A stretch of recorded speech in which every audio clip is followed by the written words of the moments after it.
Hello friends, welcome back to my channel ensure GK. और यहाँ पर हम आज जीके की क्लास में देशों के भौगोलिक उपनाम पढ़ने वाले हैं और ये वीडियो आपके लिए बहुत ही ज़्यादा इंटरेस्टिंग भी होने वाली है। आपको अच्छा लगेगा पढ़कर और जानकर भी, और आपके लिए हेल्पफुल भी क्लास रहेगी। ठीक है, तो पूरी क्लास को आप ज़रूर देखना ताकि आपको पता चले कि देश को किस नाम से जाना जाता है। जिसमें आज हमारा पहला क्वेश्चन है, निम्नलिखित में से किसे पूर्व का मोती के नाम से जाना जाता है।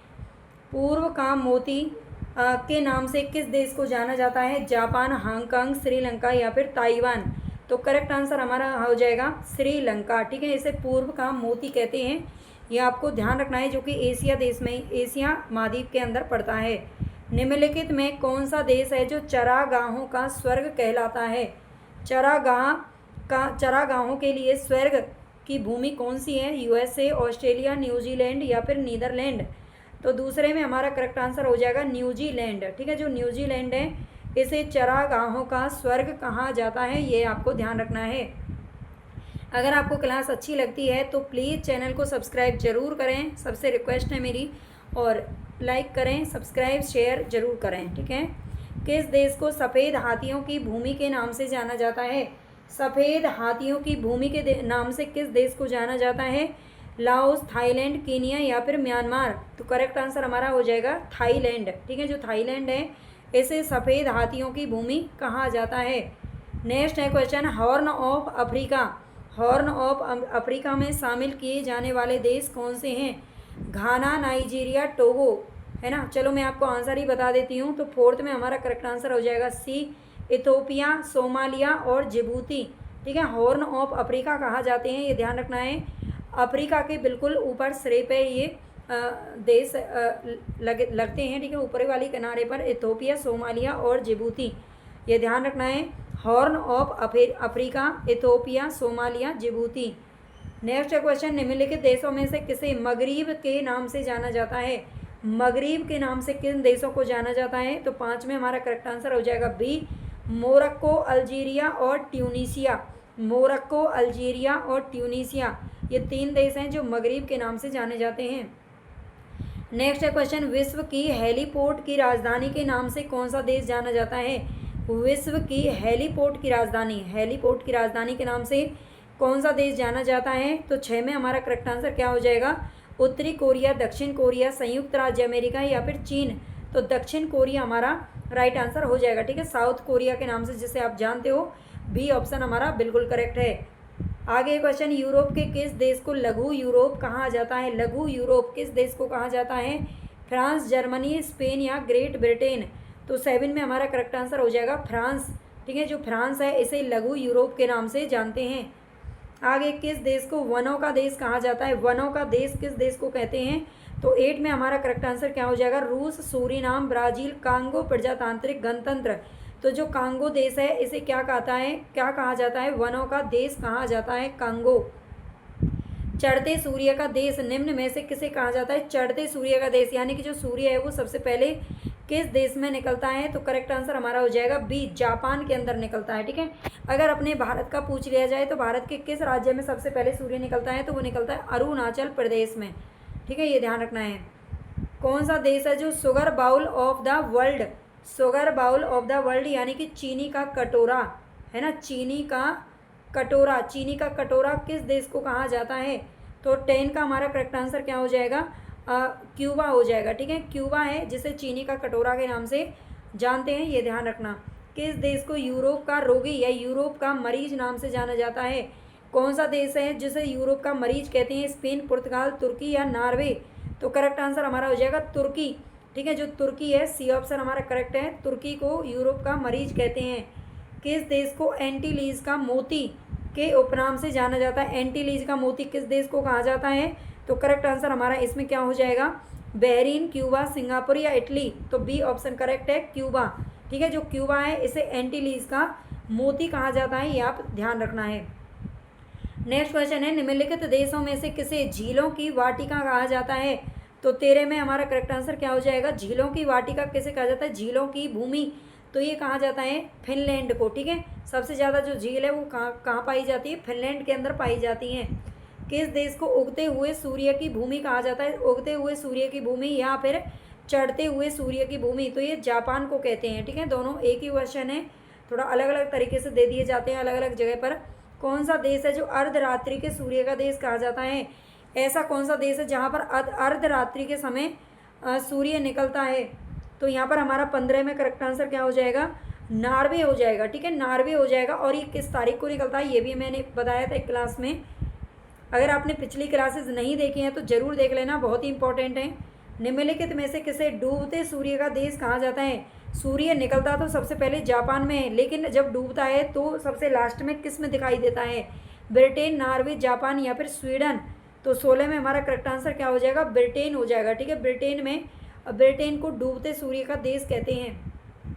निम्नलिखित में से किसे दक्षिण का ब्रिटेन कहा जाता है? दक्षिण का ब्रिटेन किसे कहा जाता है? तो 17 में हमारा करेक्ट आंसर क्या हो जाएगा? बी हो जाएगा, न्यूजीलैंड। ठीक है, न्यूजीलैंड को दक्षिण का ब्रिटेन कहते हैं। निम्नलिखित में से किसे अग्निद्वीप के नाम से जाना जाता है? अग्निद्वीप के नाम से किसे जाना जाता है? आयरलैंड, आइसलैंड, जापान या फिर इटली। तो करेक्ट आंसर हमारे यहाँ पर कौन सा हो जाएगा? आइसलैंड।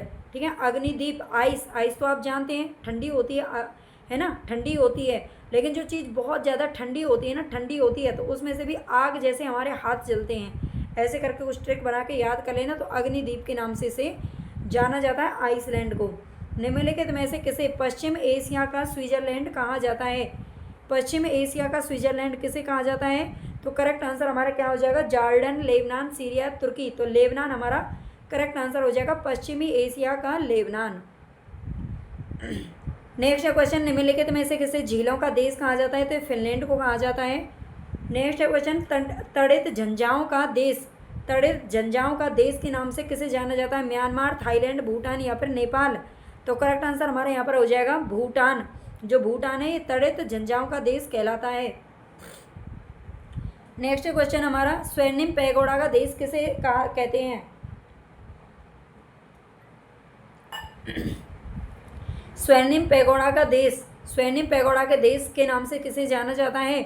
तो 22 में हमारा करेक्ट आंसर क्या हो जाएगा? म्यांमार को कहा जाता है। ठीक है, म्यांमार को स्वर्णिम पैगोडा का देश कहा जाता है। एशिया का प्रवेश द्वार कौन सा देश कहलाता है? एशिया का प्रवेश द्वार। तो 23 में हमारा करेक्ट आंसर क्या हो जाएगा? सऊदी अरब, ताइवान, तुर्की या जापान। ये सारे एशिया के देश हैं। तो करेक्ट आंसर हमारा हो जाएगा तुर्की। ठीक है, तुर्की को एशिया का प्रवेश द्वार कहा जाता है। यूरोप का मरीज भी इसे कहते हैं। किस देश को दक्षिण अमेरिका महाद्वीप का प्रवेश द्वार कहते हैं? दक्षिण अमेरिका महाद्वीप का प्रवेश द्वार किसे कहा जाता है? चिली, वेनेजुएला, सूरीनाम या कोलंबिया। तो करेक्ट आंसर हमारे यहाँ पर कौन सा हो जाएगा? वेनेजुएला। ठीक है, जो वेनेजुएला है इसे दक्षिण अमेरिका महाद्वीप का प्रवेश द्वार कहा जाता है। किस देश को सांपों का देश कहा जाता है? सांपों का देश किसे कहते हैं? ऑस्ट्रेलिया, कांगो गणराज्य, पेरू या ब्राज़ील। तो 25 में हमारा करेक्ट आंसर क्या हो जाएगा? डी हो जाएगा, ब्राज़ील। ठीक है, सांपों का देश की भूमि कौन सी है? तो ये ब्राज़ील है। ठीक है, ब्राज़ील मत जाना। आगे है, कंगारुओं का देश के नाम से किसे अभिहित किया जाता है? कंगारुओं का देश कौन सा है? तो करेक्ट आंसर हमारे यहाँ पर कौन सा होगा? दक्षिण अफ्रीका, ऑस्ट्रेलिया, न्यूजीलैंड या ब्राज़ील। तो ऑस्ट्रेलिया को कंगारुओं के देश की, कंगारुओं की भूमि के नाम से जानते हैं। निम्न में से किसको लिटिल वेनिस के उपनाम से जाना जाता है? लिटिल वेनिस के उपनाम से किसे जाना जाता है? सूरीनाम, ग्वाटेमाला, वेनेजुएला या फिर उरुग्वे। तो 27 में हमारा करेक्ट आंसर क्या होगा? सी हो जाएगा, वेनेजुएला। ठीक है, लिटिल वेनिस के उपनाम से जाना जाता है वेनेजुएला को। निम्नलिखित में से किसे यूरोप का अखाड़ा के नाम से किसे जानते हैं? बेल्जियम, स्विट्जरलैंड, पोलैंड या फिर हंगरी। तो 28 में हमारा करेक्ट आंसर क्या हो जाएगा? बेल्जियम हो जाएगा। ठीक है, 28 में बेल्जियम हो जाएगा। इसे यूरोप का अखाड़ा कहते हैं, अखाड़ा। निम्नलिखित में से किसे यूरोप के खेल का मैदान किसे कहा जाता है? इटली, तुर्की, बेल्जियम या स्विट्जरलैंड। तो हमारा 29 में करेक्ट आंसर क्या हो जाएगा? डी हो जाएगा, स्विट्जरलैंड। स्विट्जरलैंड को यूरोप के खेल का मैदान कहा जाता है। काफ़ी अच्छे क्वेश्चन है और आपकी सभी क्लासेस, सभी परीक्षाओं के लिए इंपॉर्टेंट है। ठीक है, जहाँ पर भी जीके आता है। तो आपको इसी तरह के क्लासेस अगर डेली चाहिए तो प्लीज़ चैनल को सब्सक्राइब जरूर कर लेना। ठीक है, मरकत द्वीप के नाम से किसे जानते हैं? आइसलैंड, आयरलैंड, जिब्राल्टर या फिर क्यूबा। तो 30 का हमारा करेक्ट आंसर क्या हो जाएगा? आयरलैंड को कहते हैं। ठीक है, आयरलैंड को मरकत द्वीप के नाम से जाना जाता है। निम्नलिखित में से किसे केकों का देश कहते हैं? केकों का देश किसे कहते हैं? 31 में आपको आंसर बताना है। तो राइट आंसर हमारा यहाँ पर कौन सा हो जाएगा? फिनलैंड, नीदरलैंड, आइसलैंड या फिर स्कॉटलैंड। तो 31 में हमारा करेक्ट आंसर हो जाएगा स्कॉटलैंड। ठीक है, इसे केकों का देश कहा जाता है। मैपल लीफ का देश, मैपल लीफ का देश के नाम से कौन जाना जाता है? फ्रांस, पुर्तगाल, कनाडा या फिर स्पेन। तो 32 में हमारा करेक्ट आंसर क्या हो जाएगा? तो सी हो जाएगा कनाडा। ठीक है, जब मैपल लीफ का देश कहा जाता है कनाडा को। कौन सा देश है जो विश्व का कहवा पात्र के नाम से जाना जाता है? विश्व का कहवा पात्र किसे कहते हैं? इथियोपिया, कोलंबिया, यमन या फिर ब्राज़ील। तो 33 में हमारा करेक्ट आंसर क्या हो जाएगा? ब्राज़ील हो जाएगा। विश्व का जो कहवा पात्र है यानी कि कहवा का देश कहा जाता है ब्राज़ील को। येलो पेरिल के नाम से कौन सा देश जाना जाता है? उत्तर कोरिया, दक्षिण कोरिया, चीन या फिर ताइवान। तो 34 में हमारा करेक्ट आंसर क्या हो जाएगा? चीन हो जाएगा। येलो पेरिल के नाम से किसे कहते हैं? चीन को कहा जाता है येलो पेरिल। आप जानते हैं यहाँ के जो लोग होते हैं ना वो येलो भी दिखाई देते हैं ना। सेकंड न्यूफाउंडलैंड के नाम से कौन प्रसिद्ध है? जापान, सिंगापुर, इंडोनेशिया या फिर क्यूबा। तो 35 में हमारा करेक्ट आंसर क्या हो जाएगा? ए हो जाएगा जापान। सेकंड न्यूफाउंडलैंड, ठीक है, कहते हैं जापान को। भारत के किस पड़ोसी देश को ड्रक युल, ठीक है, ड्रक युल के नाम से जाना जाता है? म्यांमार, मालदीव, भूटान या फिर अफगानिस्तान। तो यहाँ पर आपको बताना है भारत के किस पड़ोसी देश को ड्रक युल के नाम से जाना जाता है? 36 में हमारा राइट आंसर क्या हो जाएगा? भूटान हो जाएगा। इसे ड्रक युल के नाम से जाना जाता है। संगमरमर की भूमि के नाम से कौन सा देश प्रसिद्ध है? संगमरमर की भूमि के नाम से कौन सा देश प्रसिद्ध है? तो करेक्ट आंसर हमारा हो जाएगा इटली। ठीक है, जो इटली है ये किसके नाम से प्रसिद्ध है? तो संगमरमर की भूमि के नाम से प्रसिद्ध है। कौन सा देश है जो प्यासी भूमि का देश कहा जाता है? प्यासी भूमि का देश सूडान, मिस्र, अल्जीरिया या फिर ऑस्ट्रेलिया। तो ये ऑस्ट्रेलिया को कहते हैं प्यासी भूमि का देश। ठीक है, ऑस्ट्रेलिया हमारा आंसर सही हो जाएगा। इसे कंगारुओं की देश या कंगारुओं की भूमि भी कहते हैं। फ्योर्ड तटों का देश किसे कहा जाता है? फ्योर्ड तटों का देश किसे कहते हैं? तो 39 में हमारा करेक्ट आंसर हो जाएगा नॉर्वे। ठीक है, अर्धरात्रि सूर्य का देश और फ्योर्ड तटों का देश दोनों नॉर्वे को कहते हैं। चावल का देश किसे कहा जाता है? चावल का देश, चावल सबसे ज़्यादा कहाँ पर पैदा होता है? म्यांमार, बांग्लादेश, भारत या फिर थाईलैंड। तो 40 में हमारा करेक्ट आंसर क्या हो जाएगा? 40 में हमारा करेक्ट आंसर भाई क्या होगा? डी हो जाएगा। थाईलैंड को कहते हैं। चावल का देश किसे कहते हैं? थाईलैंड को कहते हैं। ठीक है, विश्व के किस देश को नील नदी का उपहार कहा जाता है? नील नदी का उपहार नाम से किसे जाना जाता है? तो राइट आंसर हमारा हो जाएगा मिस्र। ठीक है, नील नदी का उपहार कौन सा देश है? तो ये मिस्र है। तो यहाँ पर हमारी क्लास खत्म हो गई है। अगर पसंद आए तो प्लीज़ लाइक ज़रूर करना, लाइक कमेंट और सब्सक्राइब। ठीक है, लाइक कमेंट और सब्सक्राइब जरूर कर देना। इतना भी आप मेरे लिए कर देंगे ना तो मुझे थोड़ा सा मेहनत करने के लिए मोटिवेशन मिल जाएगा, ताकि आपके लिए मैं डेली इसी प्रकार की जो क्लासेस हैं वो बनाती रहूँ। ठीक है, तो प्लीज़ सब्सक्राइब जरूर कर देना और लाइक कर लेना। धन्यवाद।